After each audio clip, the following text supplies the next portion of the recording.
설교를 하다 보면은 말 실수를 할 때가 있습니다. 성경에 나오는 사람들의 이름이 얼마나 복잡하고 많습니까? 그러다 보니까 주의해서 말씀 전한다 그러면서 설교자가 헷갈릴 때가 있어요.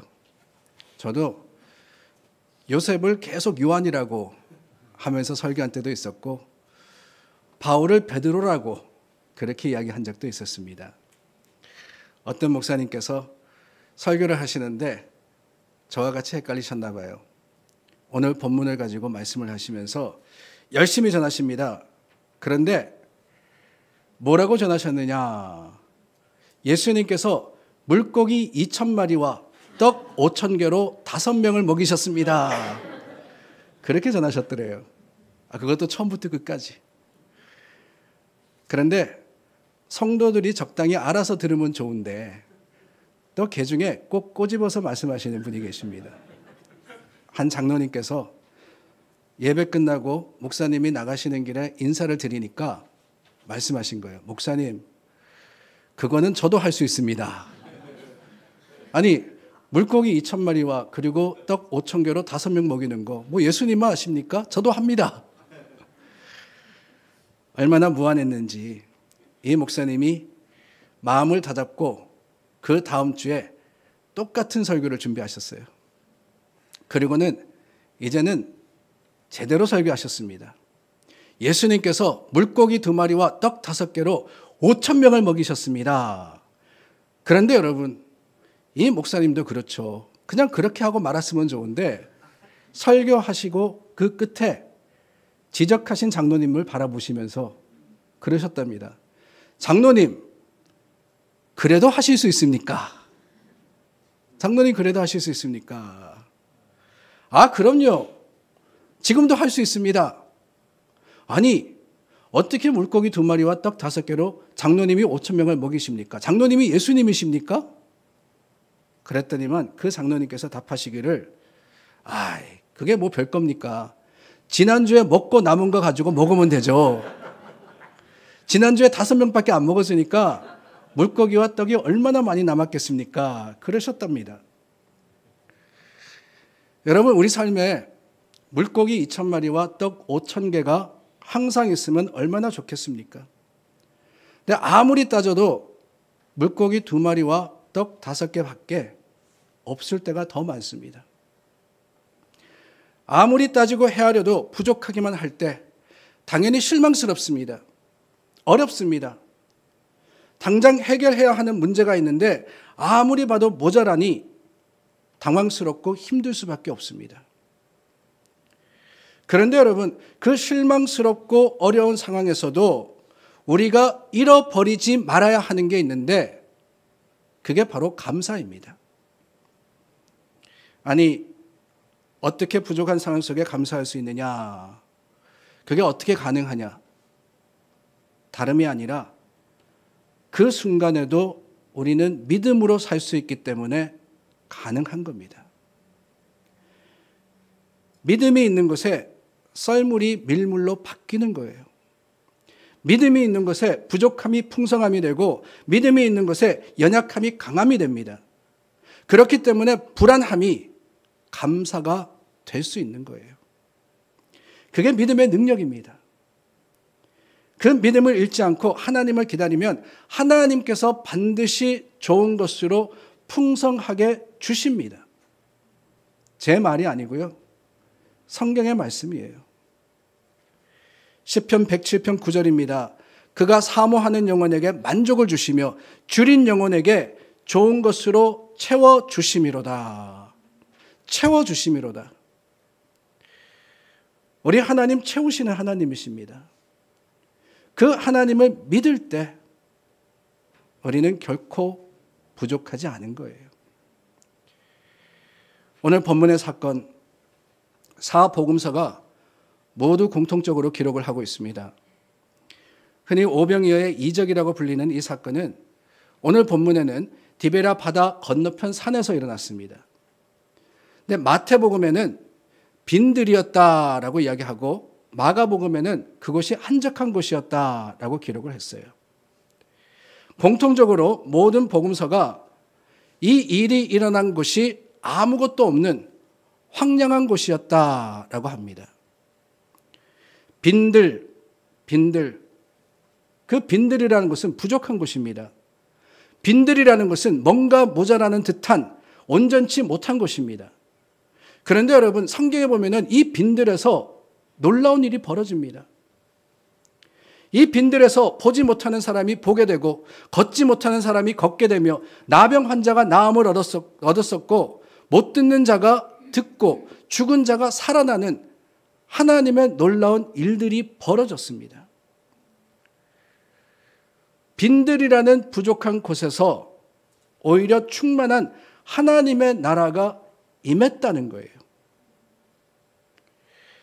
오늘 본문을 보면은 안 그래도 부족한 곳에 더 큰 부족함이 있었습니다. 이미 아무것도 없는 빈들에 배고픔이라는 그 부족함이 더해집니다. 예수님께서 그 배고픔을 보셨어요. 그리고는 빌립에게 물으십니다. 어디서 떡을 사서 이 사람들을 먹일 수 있겠느냐라고 말이죠. 그런데 여러분, 예수님의 이 질문은 문제 중심적이 아닙니다. 어떻게 부족함을 채울까 고민하시는 게 아니라는 거예요.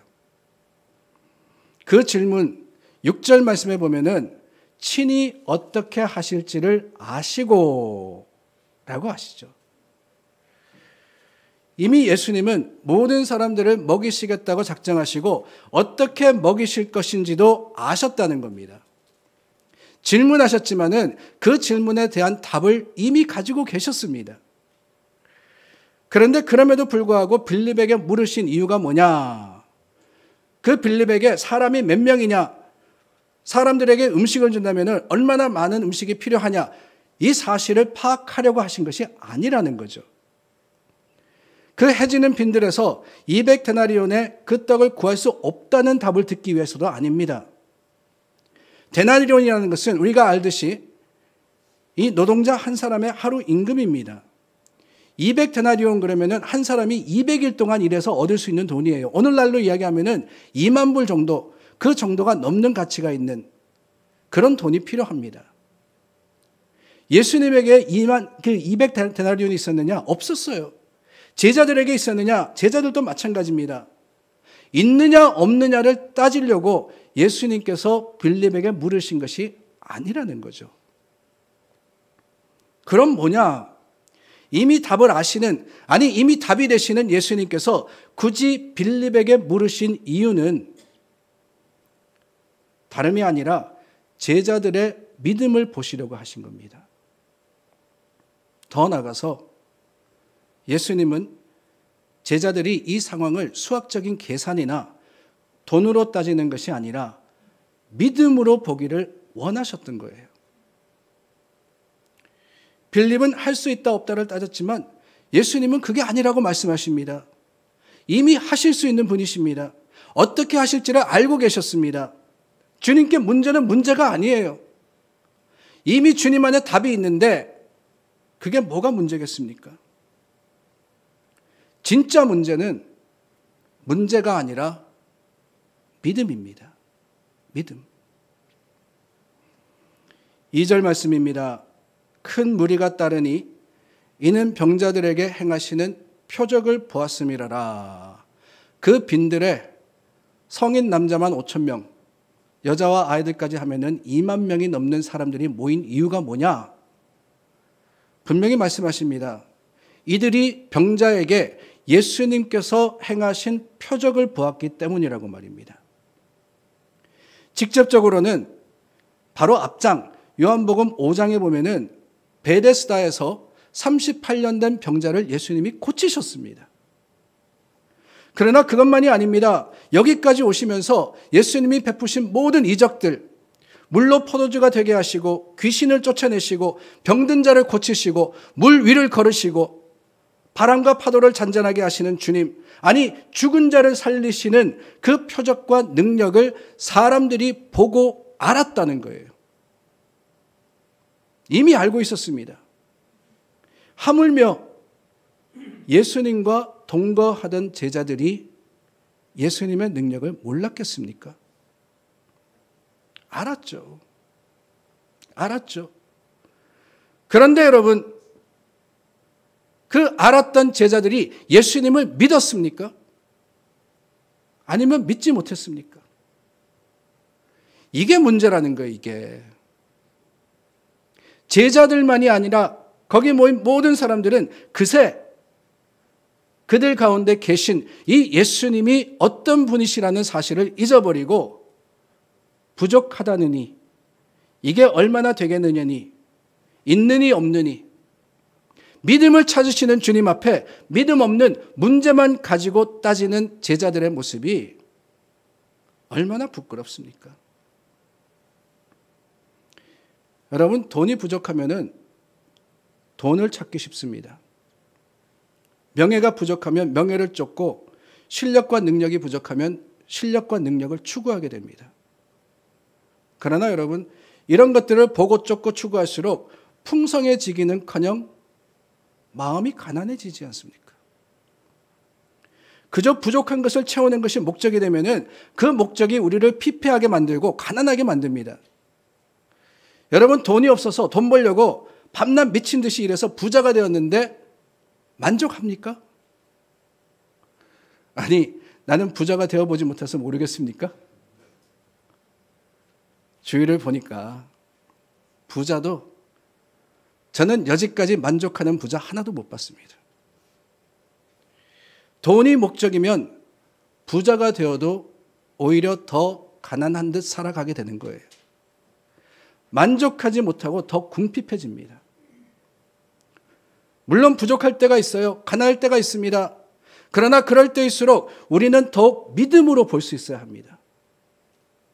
나는 할 수 없으나 주님이 나와 함께 하실 때, 주님이 내 안에 계심을 믿을 때 이미 문제는 해결되고 우리의 필요를 따라서 하나님이 풍성히 차고 넘치도록 주심을 확신하는 거예요.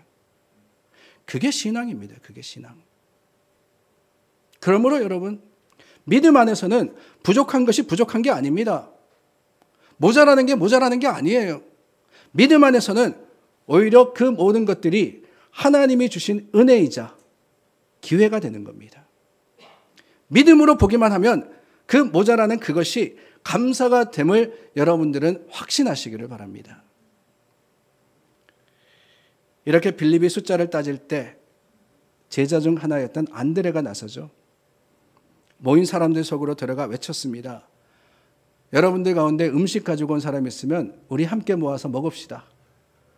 혹시 여러분들 가운데 돈이 있으면은 우리 십시일반 해가지고 함께 나눕시다. 그런데 거기 모였던 2만 명 중에 어느 누구도 음식도 돈도 내어놓지 않는데 한 아이가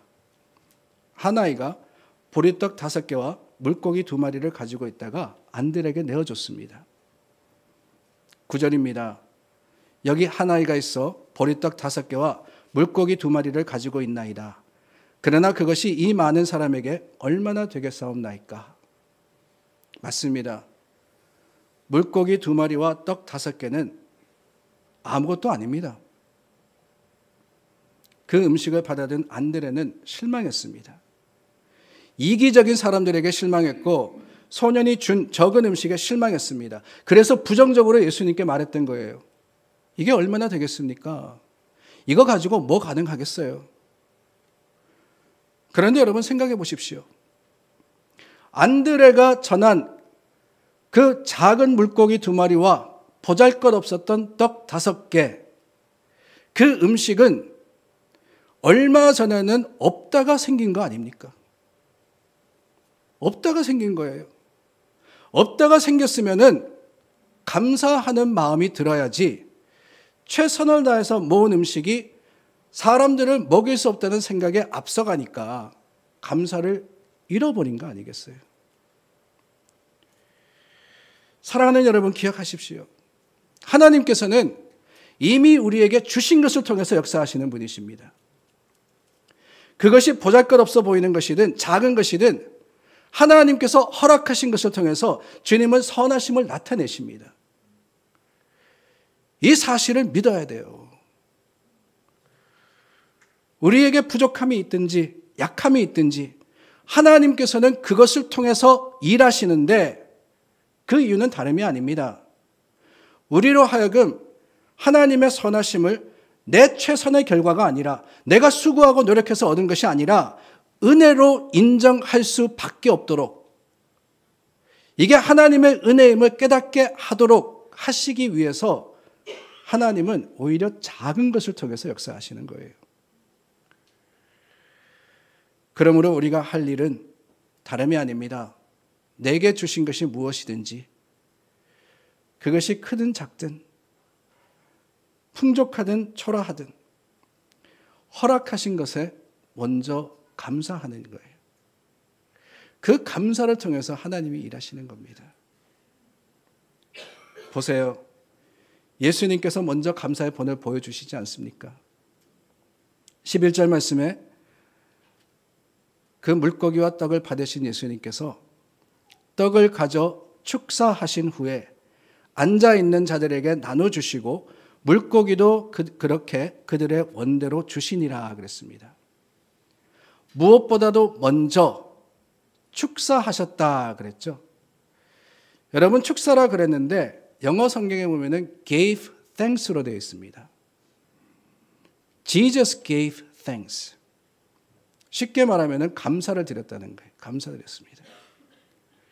감사는 보리떡 5개와 물고기 2마리로 2만 명을 먹이신 예수님의 방법이었습니다. 하나님께 감사드릴 때 그 작은 것이 마치 씨앗이 되어서 모든 사람을 풍성히 먹일 수 있는 열매가 되었던 거예요. 여러분, 씨앗은 작습니다. 보잘것이 없습니다. 그러나 생명이 있는 씨앗은 반드시 자랍니다. 예수님께서 예화를 드시면서 그러지 않으셨어요. 그 비유를 통해서 옥토에 떨어진 씨앗이 100배, 60배, 30배의 결실을 맺는다고 하셨습니다. 그렇기 때문에 작은 것이라 할지라도 그 작은 것에 하나님의 능력, 생명이 있으면은 우리는 오히려 감사해야 하는 거예요. 왜 막 시작하는 회사나 사업의 시작 자본을 뭐라고 부릅니까? 영어로 seed money라고 부르잖아요. seed money. 종잣돈이라 그럽니다. 종잣돈. 왜 seed money라 부르느냐? 바로 그거예요. 씨앗이 싹을 터서 풍성한 열매를 맺듯이 작은 돈이지만은 큰 일을 이루는 출발이 되기 때문에 그렇습니다. 사업하시는 분들 잘 아실 겁니다. 다 갖추어서 사업하는 거 아니에요. 부족하지만 그 부족한 것을 가지고 소망하면서 시작하는 거예요. 그러다 보면은 더해지고 풍성하게 되는 것. 그게 우리의 바람이며 우리의 기대가 아니겠습니까?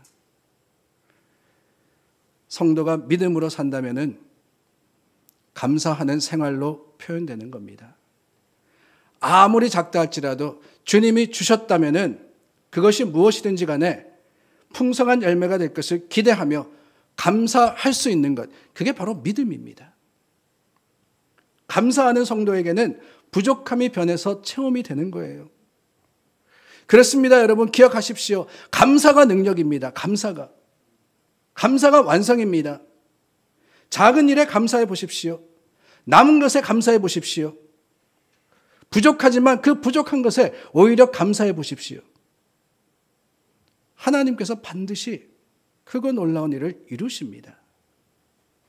하나님의 능력은요, 늘 부족한 곳에서 일어났지 차고 넘치는 것에서는 오히려 우리의 교만과 자랑이 하나님의 영광을 가릴 때가 더 많습니다.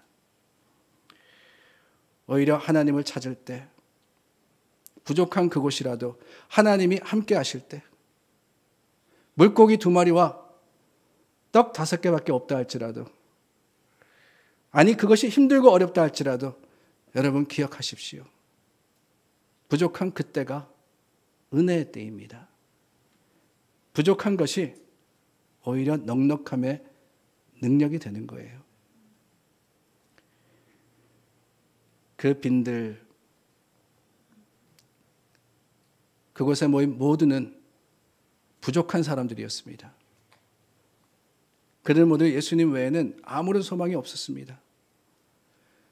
병든 몸으로 회복시킬 분, 배고픈 인생으로부터 풍성한 삶을 꿈꾸게 하실 분, 사람의 이성과 최선으로 해결할 수 없는 그 인생의 문제를 해결하실 분, 그분이 예수 그리스도셨기 때문에 그 주님을 향해서 사람들이 모였던 거 아닙니까? 그 부족한 사람들과 함께 예수님이 계셨습니다. 그거면 되는 거예요. 그거면 예수님이 함께 하시면 됩니다. 문제 해결입니다. 우리도 마찬가지예요. 우리 모두 빈들과 같은 세상을 살아가고 있습니다. 살다 보면은 어딘가 부족한, 어딘가 모자라는 그런 삶을 삽니다. 돈이 있으면은요, 감사가 부족하기도 하고, 지식과 능력이 많으면 몸이 아프기도 하고, 아무것도 부족하지 않다고 하는 사람은 아무도 없습니다. 그 부족함을 많은 사람들이 노력하고 힘써서 어떻게든 채우려고 하지만 결국 채워지지 않아 실망하지 않습니까? 우리 힘으로는 채울 수 없는 그 공허함이 분명히 있습니다. 그러면 어떻게 하느냐? 오늘 오병이어 사건의 가장 중요한 교훈은 실은 저희가 나누었던 본문이 아니라 그 후에 나옵니다. 요한복음 6장 35절입니다.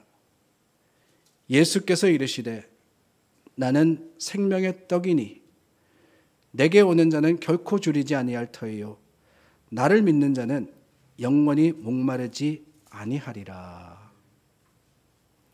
나는 생명의 떡이니 내게 오는 자는 결코 줄이지 아니할 터이요 나를 믿는 자는 영원히 목마르지 아니하니라. 먹을 게 있느냐 없느냐, 우리에게 필요한 것이 있느냐 없느냐, 그게 문제가 아니라는 거예요. 예수님이 생명의 떡이신데 예수님께 나오는 자는 줄이지 않는다고 하셨는데 주님께 나아가지 않는 것이 문제지, 주님이 우리와 함께 하시지 않도록 내가 주님으로부터 도망가는 게 문제지, 부족한 것은 전혀 우리 인생의 문제가 되지 못합니다. 내가 채우지 못하는 그 공허함을 주님이 채워주시는 거예요. 빈들이라도 주님 나와 함께 하시면 감사할 수 있습니다. 그런데 놀라운 것은 우리 지난주에 나누지 않았습니까? 우리는 혼자가 아니에요. 우리는 혼자가 아닙니다. 주님 나와 함께 하십니다. 주님 나와 함께 하실 때 부족하지 않아요.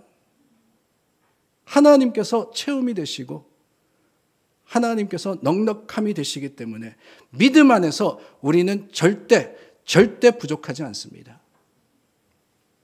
어떤 상황이든 다만 주님을 믿어 주님과 동행하심으로 영원히 배고프지 않고 영원히 목마르지 않으며 영원히 감사하는 믿음의 사람들이 다 되시기를 예수님의 이름으로 축원합니다.